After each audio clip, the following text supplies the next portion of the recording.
Bir baktım kafamdan aşağıya yeşil mercimek döküyor. Dedim ne oluyor? Ama ilk defa kayboldum. Otobüse bindim. Ya yolda da anladım ha. Tanımadığım yerlere gidiyorum. İndim hiç tanımıyorum. Geceleri dışarı çıkamadığım için, korktuğum için hava karardığı an itibariyle evde olmam gerekiyor. Dolayısıyla böyle bir rüyanın içerisinde yaşıyormuş gibiyiz. Tüm videolarımızda söylüyoruz artık insanlar Bitmiyor. bakacak. Bitmiyor. Bence burada yasak olmasa belki bunlar da yapar. Oluyor ki sen korkuyorsun diyor. Yo dedim biz arkadaş olduk burada. Hepsiyle beraber yaşıyoruz şu anda. olan hayvanlar.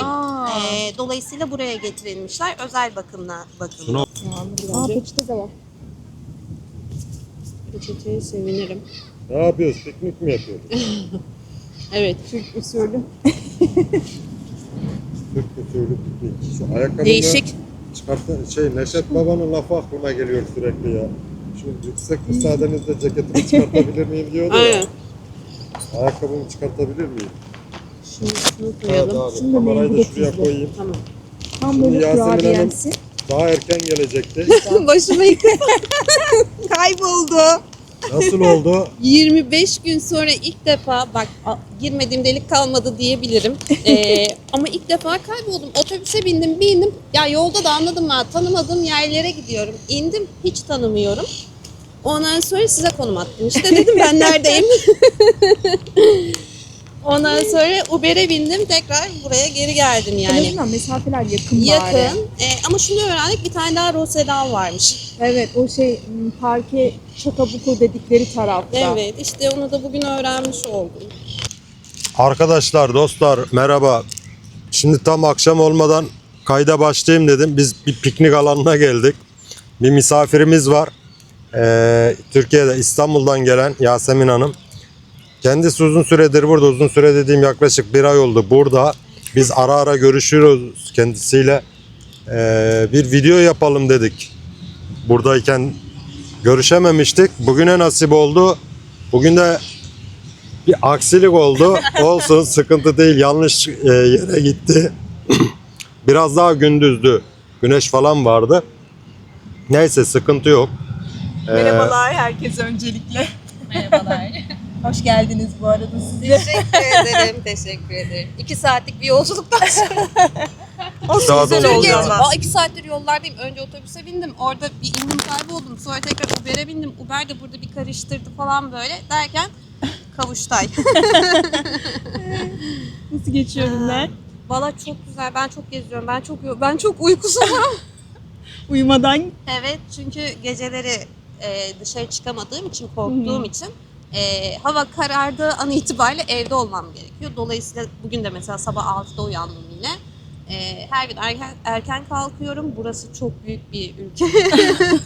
Yetemiyorum. Daha gideceğim bir sürü yer var. Kalkıyorsunuz her sabah? Her gün değil ama bugün 6'da kalktım. Genelde 9'da falan kalkmış oluyorum. Bugün 6'da kalktım. erken kalkmayınca o kadar yer gezilmiyor. Evet. Bir de okula Mümkün gidiyorum. değil. Okul vakit Aynen. kaybı oluyor. Kötü bir mesaj oldu ama gezmek birazcık Alıştığınızdan daraltıyor. öyle. Tabii. Yaptığınızdan. Tabii. Ama çok güzel, çok hayranım. Böyle bir rüyanın içerisinde yaşıyormuş gibi hissediyorum. Güzel mi peki burası? İnsanlar çok tatlı, yer çok güzel zaten. Hayatımda bu kadar yeşillik alanı, yani şu anda da oturuyoruz zaten. Herhalde ilk defa falan görmüşümdür ve hepsi de şehrin içinde. Yani biz İstanbul'da işte böyle Belgrad'a, işte ne bileyim Şile'ye ama bir mesafeli bir yerlere giderdik böyle. Burada çıkıyorum ben evden, 10 adım yürüyorum. Kocaman bir ya da mini bir ormanın içerisindeyim resmen. Bayıldım o yüzden. Evet. Sürekli bir aktivite, bir heyecan. Vallahi aynı şeyi ben sürekli herkese söylüyorum. Tüm videolarımızda söylüyoruz artık insanlar Bitmiyor. bakacak. Bitmiyor. Hayır az Bitmiyor, önce evet. şuna değindiniz ya. Şimdi biz İstanbul'da falan biz çok pikniğe gidiyoruz. Gezmeye, ormanlı alanlar çok seviyorduk biz böyle. Ya Belgrad'a gideceksin, başka bir yere gideceksin. Bir şehrin Tabii. dışına çıkmak gerekiyor. Aynen. Yani şehrin ortasında değil. Aynen. Böyle bir park yok. Türkiye'de böyle bir park olsa bak, hatta bir şey söyleyeyim, ne söyleyeyim, yemin ediyorum size var ya, burada bizim insanlarımız olsun, mangal yapar. Her yerde Et de ucuz. Aynen. vallahi herkes mangal yapar, yemin Ama ediyorum. bence burada yasak olmasa belki bunlar da yapar. Olabilir. Yaparlar çünkü Yapmaz. bunlar da seviyor. Bunlarda oturup da bir şeyle uğraşmak kültürü yok. Bu Evet, mangal yani olabilir de. asadoları var ama bir nasıl izah edeyim bunu? Bir Bir yerde yapıp emek vermek gibi bir gayretleri yok yani Evet. öyle söyleyeyim. Olabilir. Çok nadir. Onun için ben sanmıyorum burası başka bir ülkede olsa ya sadece burası değil Arjantin'in her yerinde devasa parklar var. Tabii. Bakıyorlar da. Bak ya adamlar çimi biçiyor bilmem ne köpeğini gezdiren Ve güzel ülke. temiz. Şurası benim gittiğim hayvanat bahçesi değil Hı hı. mi? Burası Ekopark. en şehrin merkezi yeri. Ben şu karşımdaki işte görüyorum siz görmüyorsunuz da bir hayvanat bahçesine gittim ama işte zürafası neler var Su kartal, aygırı. su aygırı yani Deve aklınıza kuşları. gelebilecek her şey inanılmaz devasa büyük. Yani bu şehrin göbeğinde. Bizim için imkansız bir şey yani. Bir de buradaki hayvanlar rehabilite için toplanmışlar galiba. Aa, diye onu okudum. bilmiyorum. öyle. Hepsi Reha- geçmişinde rehabilite travmaları için. olan hayvanlar. Aynen. Aa. Dolayısıyla buraya getirilmişler. Özel Şuna bakımlıyorlar. orada yazıyor ne olduğunu. Ben zaten. şuna dikkat Ekopark, etmedim. ekoloji zaten. O yüzden Aa, böyle daha bir güzelmiş. sempati duydum yani. Güzelmiş. Evet. Çok güzel. Vallahi yemin ediyorum biz 2 yıldır buradayız. Çok güzel analizleri var Yasemin Hanım. Estağfurullah. Dediği gibi bak çekim yapıyoruz. Burası ayrı bir park. Karşı taraf Amerika Konsolosluğu. Öbür taraf Gül Bahçesi. Şu yan taraf ekoloji park. Yani alanları topladığın zaman bir 50 kilometre rahat vardır. Tek sıkıntım karşıdan karşıya geçmek. O niye? Yolun yarısına geldiğimde kırmızı yanıyor. Ha, Ben de evet. geldim. O kadar büyük ki caddeler yani. Evet. Ama yolun başlıyorum. Bir kere mesela navigasyonu açıyorum. Atıyorum eğer 5 dakika diyorsa yürüme mesafesi ben o yolu 15 dakikada bitirebiliyorum. Çünkü sürekli bir ışık bekleme halindeyim. Aa, evet. Ama o konuda çok hassaslar. Mesela o şeritler var ya geçiş hemen Hı hı. arabalar falan geriye çekiyor Ya, eğer bir evet, ileri evet. gelirse. O Işığa anlamda çok güzel. duyarlılar. Evet çok duyarlılar. Ben Anında. daha hiç kırmızıda geçen bir araç Anında. görmedim. Ben de, Geçemez çünkü cezası çok yüksek. hani bir şey olur yani niyeti Ya, bozuk bizde olur de geçer cezası geçer var. yani. Orası Hani ayrı Bizde bir de şey. cezası var kırmızı ışıkta Trafik ışıklarında geçmenin. geçmenin, adam öldürmenin cezası yok Türkiye'de. Bırak sen ışıkta geçmenin ne cezası var Türkiye'de? Hayır yani şey olarak Yok, var. Prosedürde var cezası. Tabii, Vardır. Bak buradakiler şöyle Var. söyleyeyim. Trafik cezası burada var kırmızı ışıkta geçince ama bunlar vergilerini ödüyorlar. Cezalardan tırsıyorlar, korkuyorlar. Yani bir Olabilir. sicil, sabıka kaydı istemiyorlar. O konuda mesela düzenliler. Bizim Türkiye'de önemli değil ki. Var mı diyor önemli? Yok. Görünüyor mu kamerada bilmiyorum. Şöyle tutayım. Görünüyordur. Bu üzerindeki pudra şekeri mi? Pudra şekeri. Pudra şekeri Arjantinlilerin meşhur medyalunası. Değil mi? Aynen. Şimdi bakın bu arasında şöyle dulce de leche'leri var. Bir tane bundan, bir tane de kahve fincanda 7-8 bin peso mu ortalama? 5400 falan. O civar. Ortalama Yine değişiyor. değişiyor. 5'le 6500, Aynen. 5000, 7000'likte gördüm ama. Bunu çok tüketiyorlar değil mi? Çok. Medyaluna, kahve. Burada kahve işi yapacaksanız yani kafe yani kahve değil. Kafe işi yapabilirsiniz. Ama ben böylesini ilk defa gördüm. Dulce de leçeli olan. Ya Ben- bazıları böyle kesiyor, bazıları böyle kesiyor, bazı içine dolduruyor, üzerine pudra da Dulce de atıyor. leçesiz olan da var. Ha öyleli yedim hep Ha, ben. bu bal Ha, bal gibi evet, bir şey evet, tabii, sürüyor. aynen. Ben de bu polisleri ilk defa görüyorum. Bunlar Dolaşıyorlar nasıl- ne güzel. Ya, kafalarına gibi, bordo bereliler gibi. Ama iyi ya dolaşsınlar Evet, yani. evet. Tabii dolaşıyor karşısı Amerikan Şunu şöyle konsolosluğu. bölüyorum.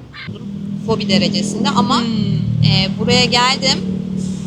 Ev maşallah hayvanat bahçesi. Hele bir gün bir şey gördüm. Yani yemin ederim şu kadar var. Hadi Yeşil ya. renkli bir şey. Ne olduğunu anlamadım. Ne yapayım? Bir elime fıs fısı aldım. Bir elime ayakkabıyı aldım. Fıs fısla başarılı olamazsam diyorum. Ben diyorum yaparım o Değil işi mi? diyorum. Öğretirsin bana. O diyor ki sen Aynen. korkuyorsun diyor. Yo dedim biz arkadaş olduk burada. Hepsini Yani. beraber yaşıyoruz şu anda. Aynen. İsim falan takıyorum dedim onlara. Ay Çoklar çok çünkü. şükür evde hiç karşılaşmadım ilk geldiğimiz. Yasemin Hanım biz geçen bir kalabalık vardı. Hatta bu Venezuelalılar falan vardı. Bir etkinlik Ay, vardı ya. Onun yaparız. videosunu ben ayrı yaptım zaten. Ay çok Ekleyeceğim de. güzel bir gündü. Oradakiler kimdi ya? Siz birileriyle Bizi de tanıştırdınız. Benim tanıştırdınız. kafa 1 milyon bir türlü çıkartamadım bugün ya. Sevgili Juan'la ve annesi biz onlarla bir gün Obelisco'da tanıştık böyle. Ya ben sadece dedim ki bugün ışık gösterisi var mı dedim. Sonra üzerine 45 dakika muhabbet ettik. Birbirimizin numarasını aldık. İşte ara sıra vakit geçirdik. Laboku'ya gittik falan filan gezdik. Sonra o gün de gittiğimizde dedim ki gel. Sizinle tanıştığınız Hı hı. sıcakkanlı insanlar. Çok hatta ilk sarılmamızda böyle hani yıllardır İşlerini böyle dostunu alıyorlar. görmezsin ve kavuşursun Aynen. ya öyle bir sarılıyor Aynen ki. evet. Yani Aradan kadının bir Çok tanesi farklı. elini uzatmış böyle işte abi dedim ha falan filan yaptım sonra bu kim falan diye. Çok sıcak çok kanlılar. sıcakkanlılar. Biz onlarla beraber yılbaşını geçirdik. Hatta çok enteresan bir şey oldu. Yine bu arada yılbaşını da geçirdik derken şöyle Puerto Madeira'ya gittim. Çok güzel şovlar var. Juana'yı aradım. Dedim ki gel burası çok güzel. Hemen atladılar taksiye geldiler işte. Gelirken bana şey getirmişler. Onlar da adetmiş. Bir baktım kafamdan aşağıya yeşil mercimek döküyor. Dedim ne Aa! oluyor? Onların adetlerine göre şans, para, uğur Ay ne getirirmiş. güzel. Şey çok komik. Sonra bir kısmını da işte böyle verdiler çantama koydum. Saklamamı söylediler. Ben tabii gece geldim. Ondan sonra yattım, uyudum, uyandım. Bu mercimek olayını uyandım. Sabah bir uyandım. Şuramda bir şey var, tamam mı? Dedim ki bu ne? Burama mercimek yapışmış. ya. Saçlarımın arasına girdi herhalde. Bilmiyorum bu Muhtemelen. anda. Öyle iyi şans getireceğine inanıyorlarmış. güzel. Benimle paylaştılar. Mercimek dökmek. Herkesin efendim? Mercimeği dökmek. Evet. Herkesin Vay bir bak. adeti var Abi işte. canım. Güzel. Biz de nar kırardık. Mesela Evet. İstanbul'dayken ablamla iyi bir şeyler Buğday getirdi. serperler mesela Ha, Anadolu'da. Ha. İşte onlarda da mercimek. Ama kafam sabah bir uyandım. Tabii geç geldiğim Mercimek. için yani duşa da girememiştim. Bir uyandım her tarafım böyle mercimek olmuş. Şamanizm. Ama çok güzel. diyor. Çok tatlı, ama evet. çok Ya sıcak boşuna kanlılar. Latin Amerika ülkesi demiyoruz abi sıcak kanlılar. Bunlar Çok, da öyle. çok. Ekvadorlular öyle. Hatta bayağı fotoğraf falan çektik. Tabii çok mutlu oluyor Evet. çünkü. Yani çok Acaba Paraguaylılar diyor. Uruguaylılar sanki biraz soğuk. hiç tanımadım, bilmiyorum. yorum yapamam. Hadi yan ülke Ben komşu denk Mercosur ülkesi.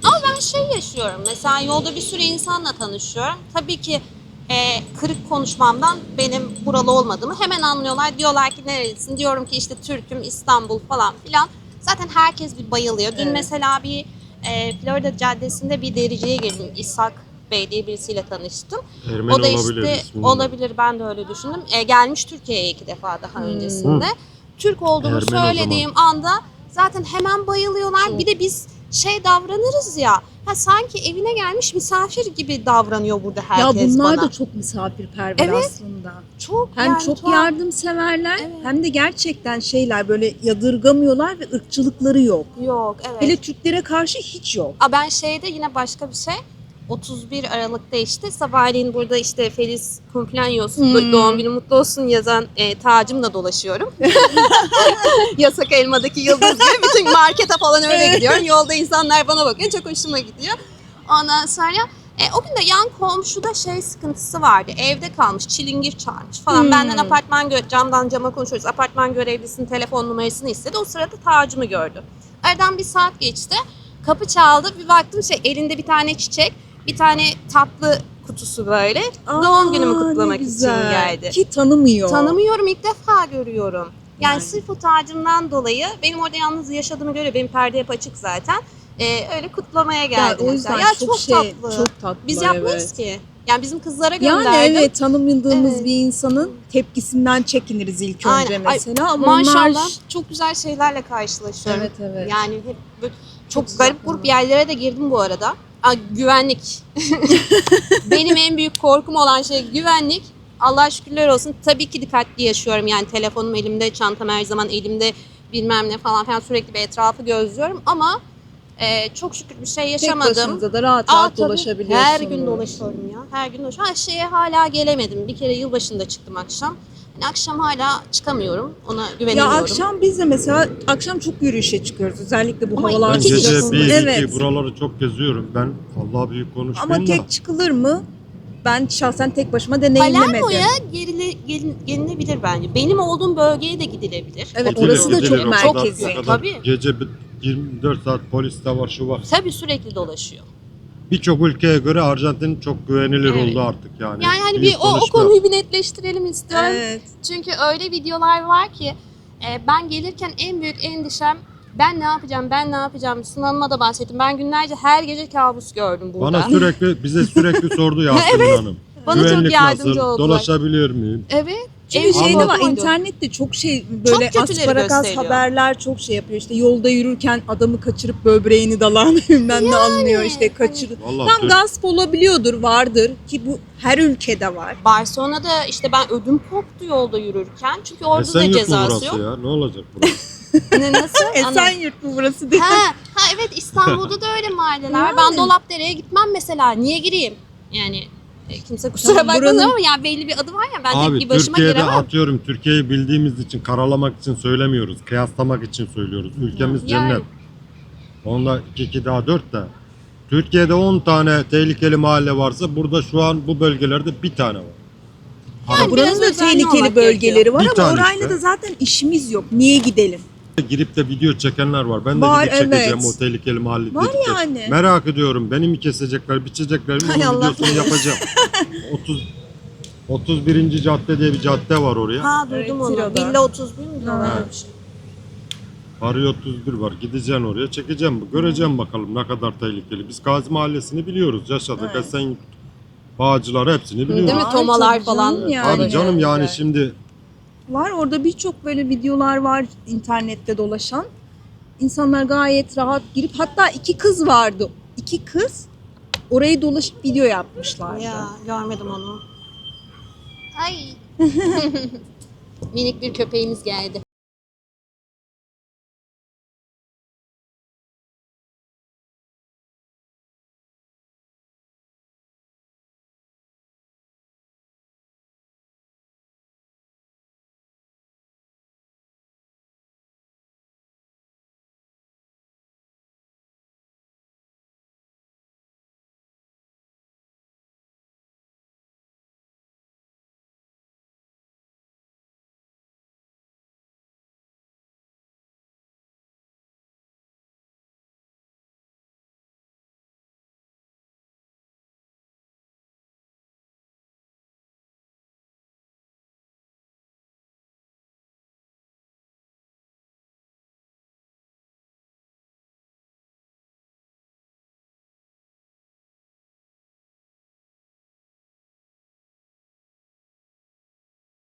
masada bir tane şey var ya, şekerleme.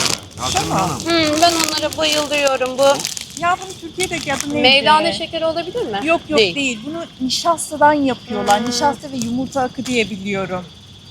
Böyle kıyır kıyır ağızda dağılıyor. Buraya geldiğimden beri evden hiç eksik olmuyor. Bayılıyorum ben ona. Çok Onu da çok güzel, ben de seviyorum. seviyorum. Öbürü ne? Bizim Ben şu an- çikolata var ya bak, Heh. burada çikolata var. Bu da merak ettim. Ne bu aslında? Arjantin'in gofreti mi? Siz daha iyi Normalde biliyorsunuz. gofret diye şey yapıyor ama gördüğüm kadarıyla içindeki bizim kağıt helvaların arasında oluyor ya, ona benziyor. Dışı da birazcık onu andırıyor sanki. Ama normal gofret tadı yok. Biz birazcık bugün Abur cuburları deniyor abur gibi cuburları oluyoruz. deniyoruz. Evet. Abi harbiden bak, ben onu hiç düşünmedim. Ama Evet. ben bunu sevmedim. Arjantin'in abur Gofreti cuburlarını mi? yaparız. Aha, evet bunu sevmedim Bu çok fazla. elimizdeki gofret var ya, dur şunu yakından göstereyim. Hangisi? Bunu mu? Yok. Evet, o açılmamış hali hangisi? Şurada Şu. var mı? Bak, ha. Şöyle göstereyim, bu buranın şeysi Ülkeri. Türkiye'deki Ha, Ülker Ülker gofret çikolatalı var ya, gofret, burada kırmızı, Arjantin'deki de Bu zaten bu. bildiğimiz Oreo bisküvi. Bu Hangisi? çok güzel. Bu mu? Bu da şey, Bu da meşhur değil mi? halleylerimiz gibi Milka ama içi zaten şey. dünyaca meşhur, onu herkes biliyor. Ha, Ama bu bunların dulce de leche. alfajores. Bunların Alfajores. bunların da demeyeyim de Aynen. Arjantin'in meşhur şeyi. Çok güzel. Böyle bütün kokular birbirine girmiş yani. Güzel mahalle ama Güzel mahalle. Bir de insanlar nasıl deli gibi yemek yiyor oranın evet, içerisinde. deli gibiler yani o yollar. Biz oraya bilmem her neler. gittiğimizde geziyoruz, dolaşıyoruz, ediyoruz. En son çıkıp ya bir hamburgerciye gidiyoruz. Tabii ben de Ya yiyemem. başka bir yere gidiyoruz. Ne olduğu da belli değil. Aynen. Bizim yeni başkan Arjantin'i kalkındırmaya çalışıyor. Mahallelerde, sokaklarda, her yerde güvenliği arttırmış. Bak buradan bile kaç kere polis geçti. Bak Turladı, polis sürekli evet. bayanlar devreye atıyor, böyle acımıyorlar da. Mesela bir de şu var, aklıma gelmişken söyleyeyim. Geçen bir tanesini gördüm, böyle bir hırsızlık yapmış. Kadının telefonunun bir şeyini çalmaya çalışıyorlar motorla böyle. İngiltere'de olduğu gibi. trafikten geçen arabalar durdu. Motorcuya bir saldırdılar. Motorcunun hakkını Allah. öyle bir dövdüler motorcuyu.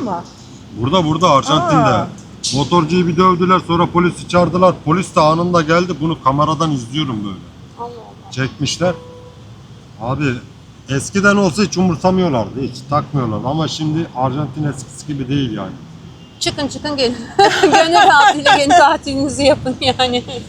Evet. Ama gerçekten Biraz mesafe çok uzak güzel ama bir çok ülke. güzel. Ya ben aşık oldum ya. Bu şehre aşık oldum. Yani hani böyle çok büyük cümleler kuruyorum belki ama şimdiye kadar gördüğüm en güzel noktadayım ben şu anda. Ve her gün bir sürpriz çıkıyor. Her köşe başından bir dans çıkıyor. Her köşe başından bir eğlenceli görüntü çıkıyor. Eğlenmeyi deli gibi Evet, seviyorlar. evet, evet. Çok güzel bir eğlence kültürleri var. Yasemin Hanım bana mesaj atıyor. Diyor ki benim arkadaşımın diyor tango gösterisi var. Kapalı alanda mı dedim. Evet dedi. Kapalı alanda gelir misiniz dedi. Gelecek misiniz? Falan. Vallahi dedim ben tangodan sıkıldım. Her mahalle başı, her sokakta böyle Romenler gibi gıcırtıyı duydular. Bu Ben tango. daha ikinci gün koşa gittim. Ara caddelerde bile aniden önüne tango Tabii. yapan birileri çıkabiliyor. Sürprizlerle dolu Evet. işte yani. Her yerden bir şey çıkıyor karşına. Çok tatlı o yüzden. Ben bir de burada bir yere gittiğim zaman yemek yiyeceksem, sonrasında bir işim varsa yarım saat önce gidiyorum. Çünkü biraz yavaş. Garson gelecek, sipariş alacak, o siparişi götürecek, Çok relaxlar. hesap getirecek, bilmem ne. Mesela gideceğim yerde bir saat oturacaksam yarım saat öncesine gidiyorum. Sonrasında eğer başka bir işim varsa, bugün yine öyle yaptım mesela dersten önce. Bir saat önce çıktım ki rahat Aceleleri sandviç. yok. Yok evet hiç O yok. kadar relaxlar ki hiçbir şeye Aynen. acele etmiyorlar. Hiçbir Aynen. şeye koşturmuyorlar. Hello Market'teki sıralar abo. Ama buna şimdi iki tarafı da kıyaslarsak Türkiye'yi sonuçta iki tarafında iş oluyor. Hani iş tabii. kalmıyor ki bu tarafta da. Aynen, Yapılıyor aynen. sonuçta. Aynen.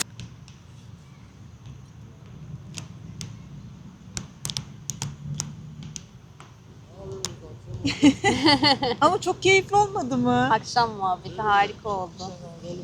Yani bir de o kadar muazzam bir hava var ki. Evet. Kaç derece bugün? 31 mi?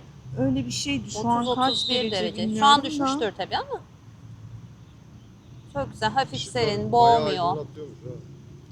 Şu an Nasıl? 28 Ha, derece. 28. Işıklar bayağı aydınlatıyormuş. Aynen. Gidelim mi ne yapalım? Oturuyorsunuz mu? Oturuyoruz ya. Nasıl isterseniz. Vallahi güzel. Ben uyarım her şekilde. Bana bak arkamızda iki kız oturuyor mesela. Arkanızdaki iki kişi şunlar. Evet. Maça içiyorlar galiba. Gayet- Maça da değil, mate diyorlar Mate, böyle. mate. Ben aldım eve denedim. Gayet Hep de güzel. oturuyor. Oturan var. Şurada bak karanlıkta belli olmuyor ki. Ama ileride de bak polis Sessiz, bekliyor. sakin. Zaten arkamız Amerika konsolosluğu. Öyle mi? Aynen. Tam şu binaların olduğu yer orası. O yüzden çok bir şey olacağını zannetmiyorum burada. Heykeli de aydınlatmışlar. Ay çok güzel görünüyor. Gece burada yatsam bile kimse gelip de bir şey yapmaz herhalde. Ya sokakta yatanlara bir şey demiyorlar. Bu ne diyeceğim? Ya bugün böyle bir parkta sohbet edelim. Türk usulü piknik yapalım dedik. Akşam keyfi oldu. Aynen. Biz Ben çok çok- keyif aldık. Çok keyif Çok aldık. teşekkür ediyoruz geldiğiniz, Ya ben katıldığınız çok teşekkür için. ederim. Bir de lütfen ne yapıyoruz? Öncelikle beğeniyoruz hemen alttaki tuşu.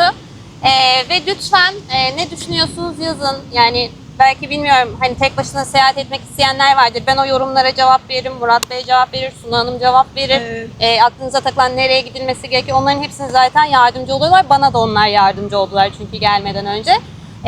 Altına böyle yazın. Biz de cevaplayalım hep birlikte el birliğiyle. Sevgiler, teşekkürler. Hoşçakalın.